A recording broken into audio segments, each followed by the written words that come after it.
Thank you, Jessica. Well, of course, this visit has also been very exciting for Storm Team 10. Our meteorologist Jeff Hanowitz, Chris Michaels are going to continue our coverage at the airport tonight. They've been talking with those who fly directly into the eye of the storm. And guys, I know this is one of those interviews you've always wanted to do. Tell us about that experience.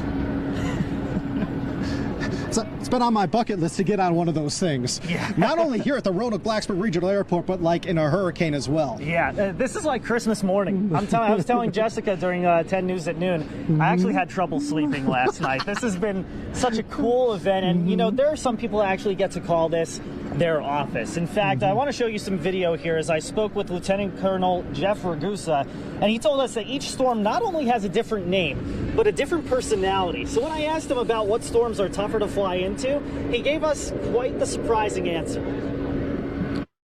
As the storm strengthens and the horizontal winds become stronger, it tends to dampen out some of the up and down movements, making it not necessarily as uncomfortable for us.